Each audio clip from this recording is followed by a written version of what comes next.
When was your first year with the Heat? 2004, Okay, so 2005. you've seen all of the 3 championships. All 3, yeah. Yes, and you've seen all of the finals too then, right? All of them, yes. All of them. Mhm. All right. Yep. So you have a historical background that none of us have. Yes. Put Third. James Third. R. Buckets. I've already done it. It's the third best playoff performance in the Third history best. of the Miami Heat. And the only reason why I stop it at third, because people, first of all, will go right into recency bias and fighting. Yes, of course. Fight it, of course. fight of it course. off, right? Yes. Then the next layer is it's the first round. And I'm not negating that a great performance can't happen in the first round. But if there were great performances and they happen in the finals or in the Eastern Conference Finals, which, by the way, are the 2 performances. Correct. I know Eastern the Conference semifinal one. Yeah, yes. Eastern Conference semifinal. I'm sorry, against Boston. That was a semi.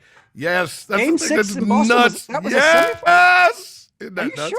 Had to play Indiana in the conference finals. Oh my God, yes, exactly. Oh man, I thought that was so. That was final. Okay. And we're talking about LeBron Game 6 in Boston. 45. Was it 47, 45? Oh, 45. I think you might. And be then yes. I don't. Not that many assists that night, but no, maybe but like 7 or 8 rebounds. Dwayne Wade, obviously, in game that had to be game 3 of the 2006 finals. Oh yes, that's a good point. Yep. I have a tough time of which was 1 and 2.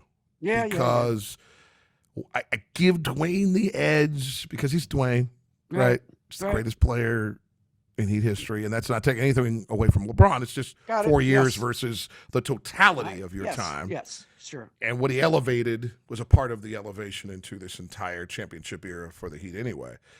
So I would go Wade, 2006, Game 3, when the Heat could have gone down. Yes, series is over. 0-3, yeah. If they lose, it's over. Yes. The planning of the parade that had already started in Dallas after Game 2 would have been reasonable.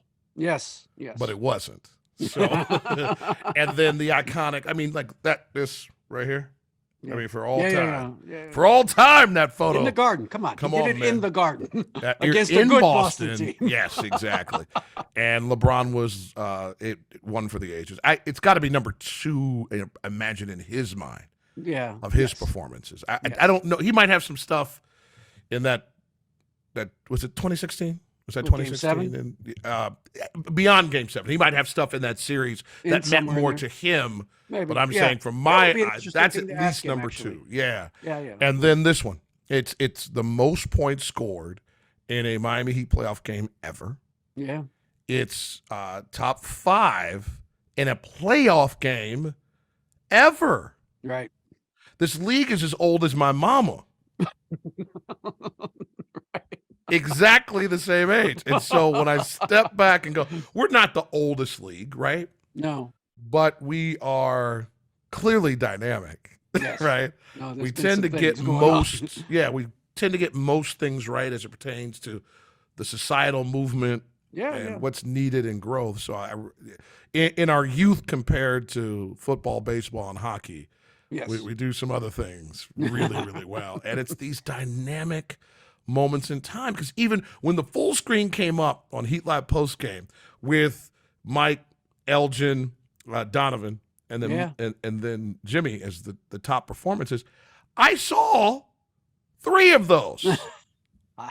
Right. And I'm 50. Right. Like I'm not, Right.